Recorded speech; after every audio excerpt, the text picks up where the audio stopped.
Well. If it isn't the prodigal author returning to the microphone. I was able to find the recording studio. It was exactly where I left it, in a closet in my office. Hi, hello, I'm back. Welcome back to the Bookcast. This is my corner of the podcast world where I talk to you, mostly to myself, but also to you about reading and writing Black fiction and real life as a self-published author. I am your host. I am D.L. White, an Atlanta-based author, reader, and storyteller. And if you like this podcast or the very idea of an author podcast, the very best way to support this work is by buying the books at booksbydlwhite.com/shop. You will find my books in ebook, print, or audio where they're available. You can also get print copies of my book at bookshop.org. I have a shelf there. Check my link in bio page. I'll link you right to it. That way you're supporting indie bookstores and me at the same time, which continues to be my very favorite thing. Today is Sunday, July 12th, 2026, and I've got a lot to catch up on today. Bookfest, a new release I snuck in there, and some other stuff I'm actually really excited about, so I'm going to jump right into it. No beverage break today. I just have water, and honestly, I want to just record and get off the mic because it's thundering outside, and I'm not afraid that I'll be electrocuted or anything, but that is just prime, cozy reading weather, and I always have a book I want to get into. So let's just jump right into the book report. I have read 87 of my 150 book goal for 2026. I'm 58% toward my goal. I'm currently 8 books ahead of schedule, so I'm not very worried about it right now. I'm just gonna keep trucking. What I have read so far in July, since I don't think I have been with you since May, I have read Straps and Sparkles by Carmen Lee. I think this was a holiday short. Petty Season by D.L. White. That's me. IRL in Real Life by Aja. I don't think this was a holiday. I think this might have been a holiday novella. I don't remember, but it was real good. Real good. Now, I love an online to offline relationship. Y'all know that because I wrote one, Elysium. Pick it up. It's really good. But this was just very well done. I really enjoyed it. August Lane by Regina Black. Yes, I finally read August Lane. I'm so embarrassed by how much I begged for an advance copy, and then I didn't read it, but I did finally get it read, and I did a lovely review of it. Yes, I finally got it in. Paid Companion by Nia Forrester. Now, I love when I find a book that from an author that I love that I haven't read yet, and I don't know where this has been, but it was so good.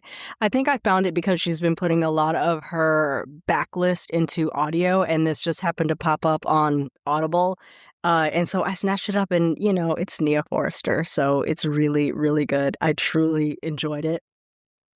Group Trip by Aria Days. She posted a link on Threads, and it looked like something I could get into, so I got it and I read it. And then The Stranger Beside Me by Anne Rule. I listened to this in audio. It's my July pick for the 12 Lives Biography Challenge. This was a doozy. I don't know where I have been, but I just wasn't aware of everything that man was doing. Now, this was, of course, a biography on Ted Bundy, a most prolific serial killer, and Anne Rule, who actually knew Ted before he was arrested and accused of this crime. And she had been in contact with him throughout his entire ordeal. The 2 times that he escaped from Colorado State Prison, and then he escaped from prison and then went to Florida and did the very things he was arrested for. And Florida doesn't play. Florida was really the wrong place for him to go. And once they got a hold of him, they did not let go. He spent the rest of his life in Florida, and she was in contact with him up until the day he died. Yeah, I mean, I still really have thoughts about this book. I really feel like Anne was very much not starstruck, because I feel like she knew Ted before I mean, she did know Ted before she knew everything he was getting into, but also she kind of fell under his spell too. Like a lot of people talk so much about how he was so charming and handsome, and like he was a sociopath. Like he could just let anything fall out of his mouth, and he just had women under his thumb and wrapped around his finger. He was never without a companion if he didn't want one. So, wow, that was a read. And then I read The View from Here by Rachel Howzell-Hall. This recently came out in audio. I read it years and years ago when it was just ebook, probably one of the first books I read from Rachel before the Land of Shadows series. And it was as good as I remember. It's a little creepy. It's a little creepy, more like a psychological thriller, but it was, oh, so good. Really, really good. And then Love PRN, Hearts of Midtown Hospital #1 by Cadence Rush. I just read this because I saw her on Threads, and she also wrote a medical romance, so I said I would get it and read it. I did. And then I finished up today Chasing a Second Chance to Westmoreland Legacy, Book 8 by Brenda Jackson.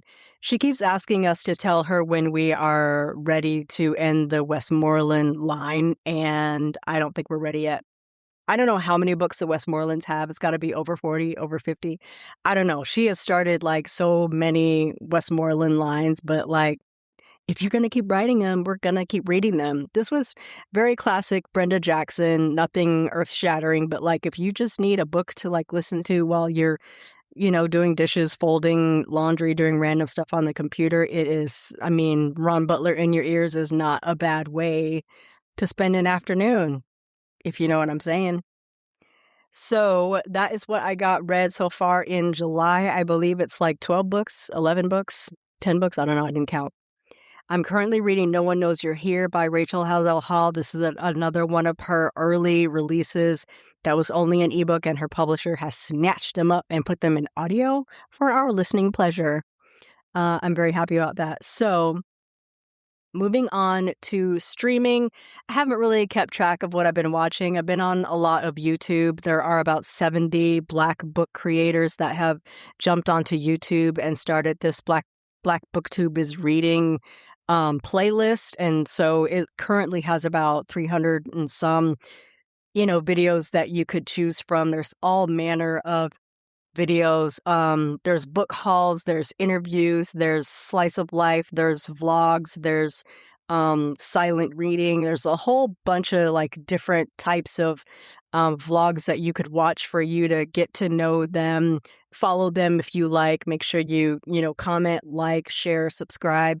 But I think it's really good because I am a frequent booktube person. Like I start my Saturdays and Sundays always with Black Booktube, looking at books, watching interviews, watching book reviews, that kind of thing. So it's nice to have some variety and to have like people on my YouTube feed that read the kind of books I read, that read the kind of books I write.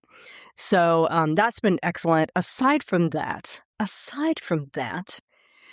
I'm sort of fixating on the new Little House on the Prairie adaptation. It's on Netflix, and I wasn't aware of this until a couple of days ago. Joe Piazza has a podcast, and I guess at some point in the past, she had done a joint short run of a podcast called Wilder, which was basically a podcast about Laura Ingalls Wilder and like her real life and not the fictionalized story that we got from the Michael Landon adaptation of the books.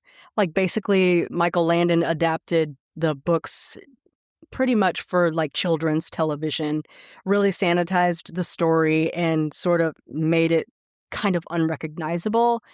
And so the Wilder podcast talks about who Laura Ingalls really was, about Charles and Caroline Ingalls, about Almanzo and Laura and Rose. I'm kind of interested to really dig into it. And like the original show, I'm still very emotionally attached to it. So I feel like I can't go from my memories of Little House on the Prairie to this new adaptation. I can't go in like unintroduced. Like I need to like warn my brain and sort of get into this new mode of different information and a different presentation before I watch the new adaptation. But I have heard that people like it. It's much different, much different. Like it's not warm and cozy like the Landon production. So I need to be ready for that. So I'm gonna listen to Wilder podcast. I think it's like 8 episodes, so it's not long. And I'm going to read for July. I'm going to read Prairie Fires, which is a biography of Laura Ingalls Wilder. And then after that, I'm going to watch the Netflix production because I also need them to like build up some episodes. I don't want to watch it week to week. I don't want to quite binge it, but I don't want to watch it 1 episode a week.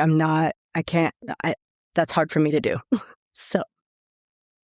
So it looks like all 8 episodes dropped at once on July 9th, so I don't really have to wait. So when I'm ready, it'll be there for me, and I can just watch the new series when I get ready. Writing and publishing update. So I dropped Petty Season the week of July 4th. It was something that popped up very last minute, so quickly that I really didn't even have time to send it through editing. For the shorts, I don't really send them through editing because I am always working on a short timeline, and it takes 4 weeks for us to do editing right. It takes 4 weeks, and for a short, I wasn't willing to pay a rush fee. So I kind of wrote it and did some quick, fast editing, did the best I could, and put it out.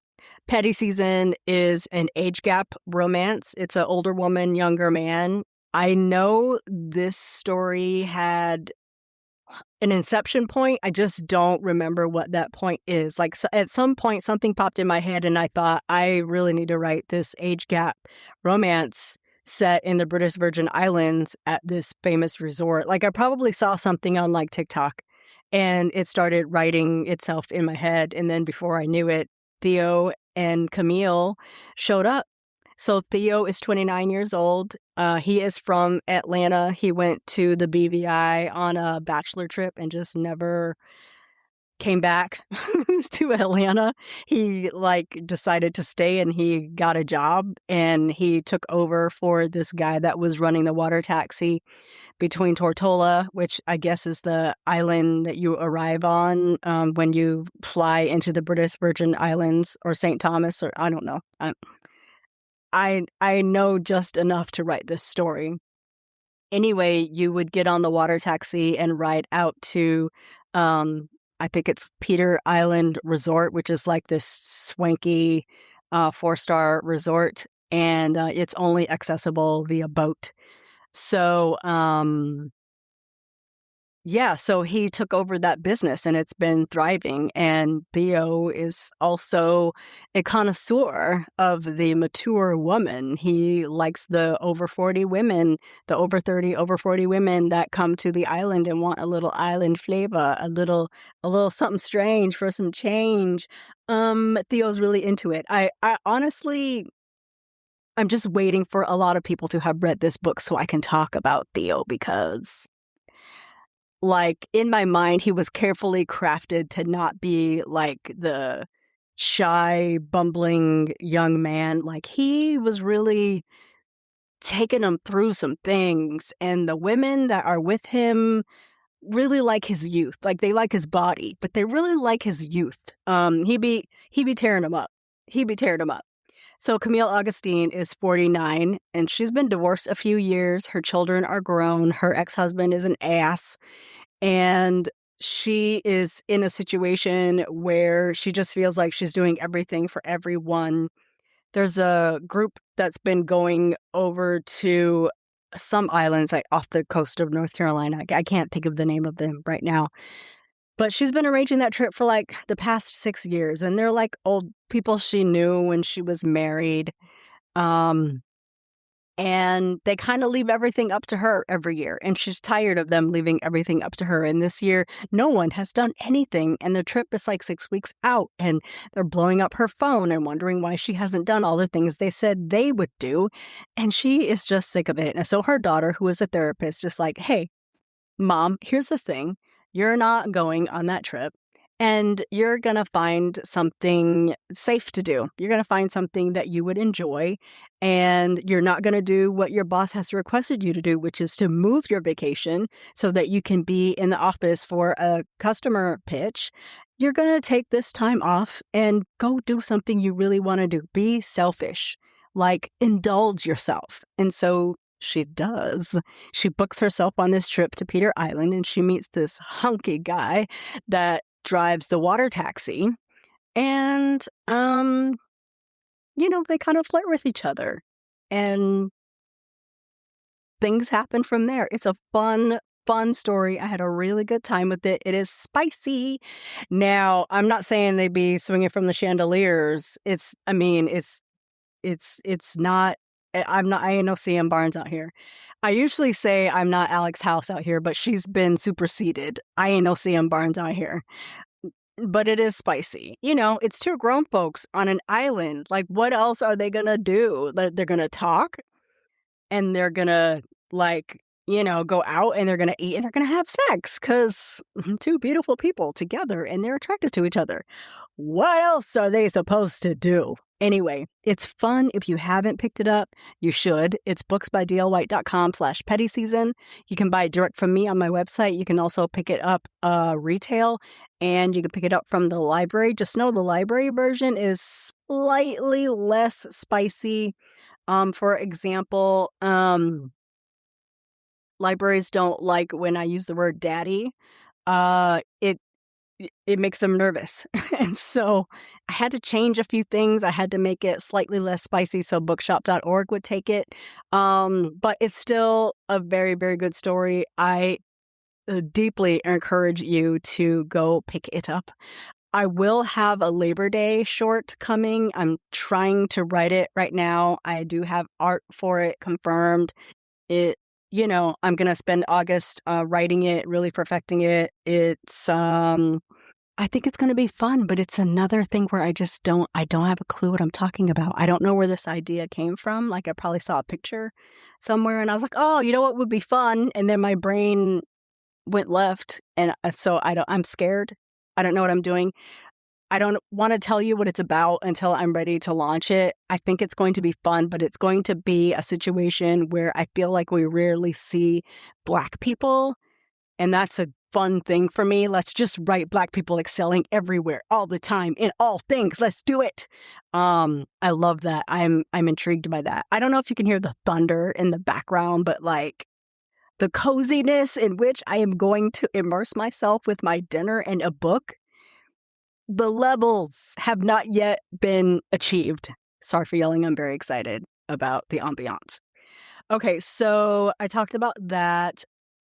2 order forms are now available on my link in bio page. It's booksbydlwhite.com/link in bio. If you are interested in ordering a book from me personally, where I send it to you and I have signed it and I have written an uplifting special message inside of it, the form to order that is on my link in bio. It's currently open until August 8th. I might leave it open like a smidge later than that. I need to order books for the Petersburg Book Festival, which is September 12th in Petersburg, Virginia. If you're going, see you there. If you're not, you should come because it's free.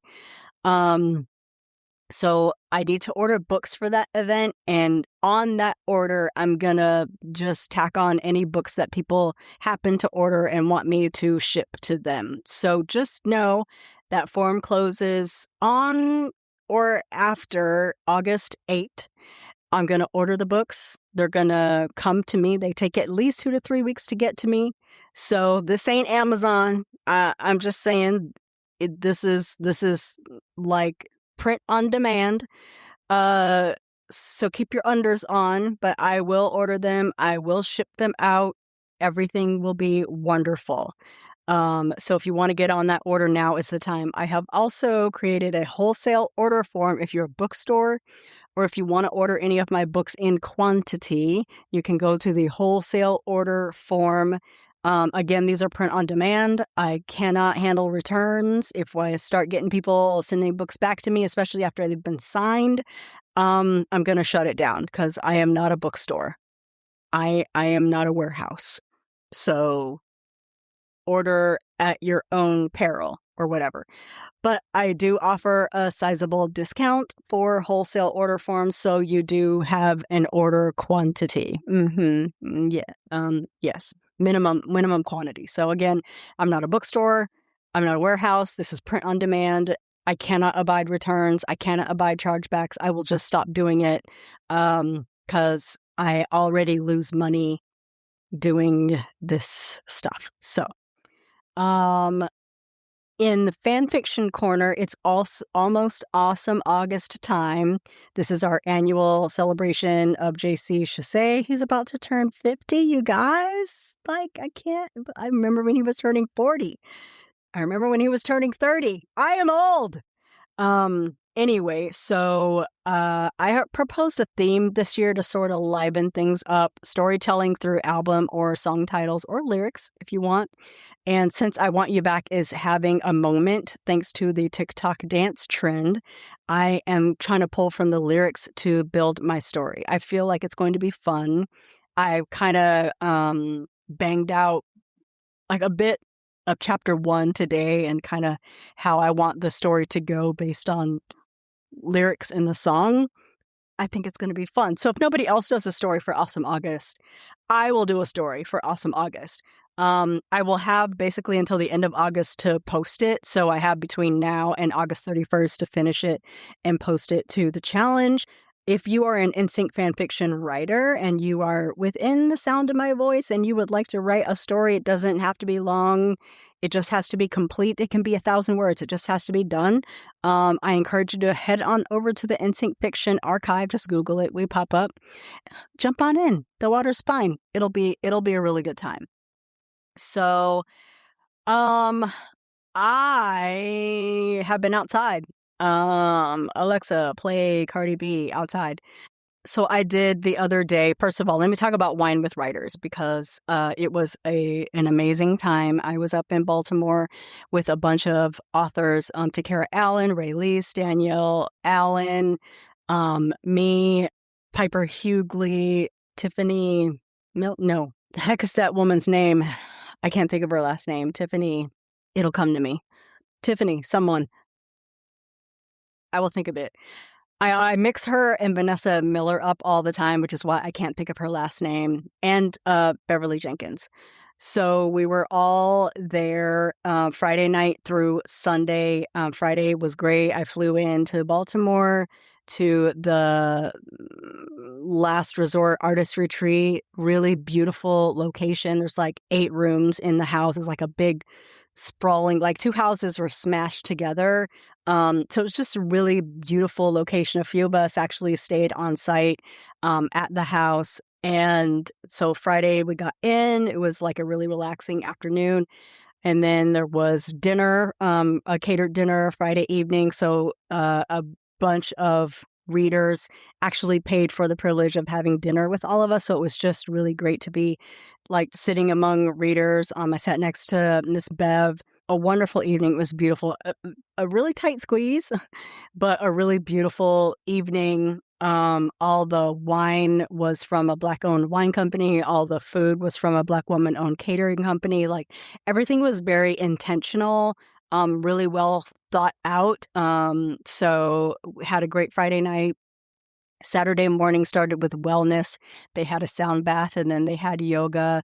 And then we had a morning signing session.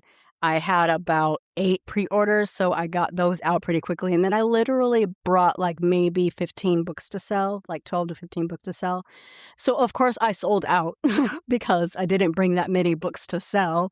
But I did sell out, so that actually was great. I've actually never sold out before. Even if I brought, 5 books to an event, I've always been bringing some home. So I've never sold out before. So that was fun.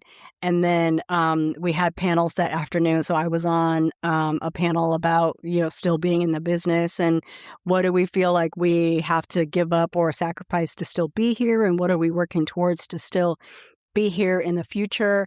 If you are on YouTube, there are a couple of video clips of authors answering questions and Really beautiful aesthetic videos of the entire weekend. We had cocktail and small bites that evening. Just a really beautiful time. It's relaxed. It wasn't rushed. It was just like a lovely laid back time with just a few authors. We really just had just a lovely time.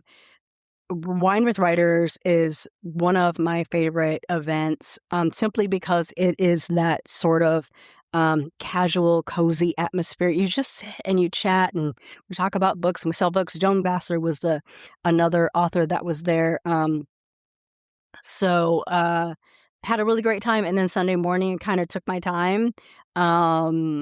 My flight wasn't out until later that afternoon, so I met up with one of my friends that lives in the area, had lunch with her and her husband, and then I got on my flight at 5 o'clock and came back home. It was just a really wonderful afternoon. I didn't have to cart any books home, so that was lovely.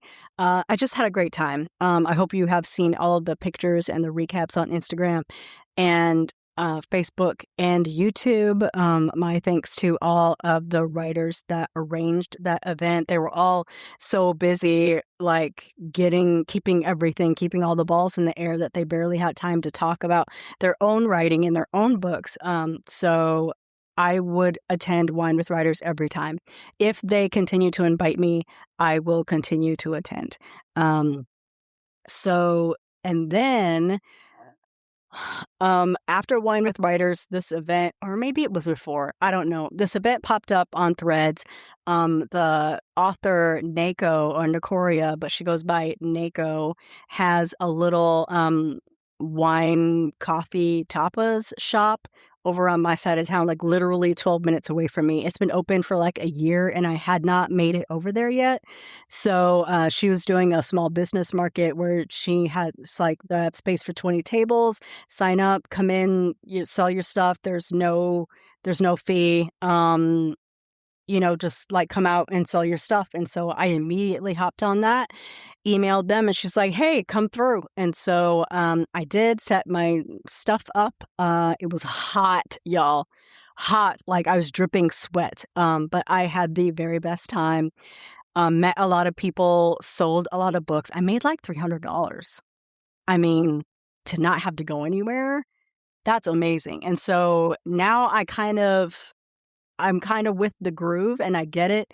And so, Nako said, hey, anytime you think you want to come out and sell some books, you got some books you want to get rid of, give me a call.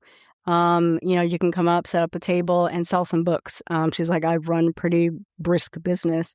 And weirdly, I was the only book person. Like everybody else was selling like candles and jewelry and clothing and baked goods. And, I was the only book person, so I was basically monopolizing, well, aside from Nako, but she was inside because she don't like being outside. I do not mind being outside at all, so I had a good time until it started raining. And then I packed up my table, I got in my car, and I came home right as the skies opened. It was glorious. So I had a really good time, and now I think the bug has bitten me, like the local events vendor market bug. I might be into it. Like maybe this fall, like sign up to a couple and like set up, I'm going to get a table and some chairs and just like set up and sell some books. So we'll see what's left after Petersburg Book Fest, and what I have left, I'm just gonna try to get rid of at a vendor market event. So thank you to Nako for opening up your spot. She has been very, very generous with it. Like when we had BRBF, she had a bunch of like discount specials, like come on out, for coffee or drinks or whatever, you and your girls, come on out. And there were like, discounts and specials, etc. So it is a really nice spot over there. And it's in a really good area. It's like right behind a gas station. So they're doing like a Thursday night. It's like a hot dog night or something like that. So I might roll on over and grab me a chili dog on Thursday night. It's like 12 minutes from my house. My car only knows how to drive to work and to drive home. So I have to direct it directly to Bosk. It's BOSK. So if you're in Atlanta and you're ever on the south side, not South Side, East Side, I guess. I don't know where we are. Like Cascade and Fairburn is close to where that is. Good spot. So I had a wonderful time. I will definitely do it again, perhaps this fall, so it's not 97 degrees, but I had a wonderful time.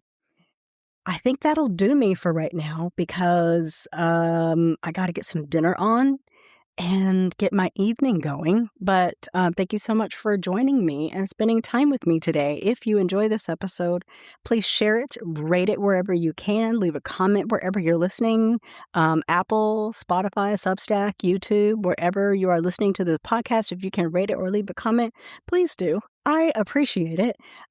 Full show notes, transcript, and links will be at booksbydlwhite.com/bookcast/141 and on my Substack at authordlwhite.substack.com. Don't forget you can support this podcast by buying the books at booksbydlwhite.com/shop, by buying me a coffee at buymeacoffee.com/booksbydlwhite. You can share this podcast or join this newsletter at booksbydlwhite.com/link in bio. Big thanks to my monthly supporters who continue to pour into me and make it possible for me to do this podcast. You're currently paying my Buzzsprout bill.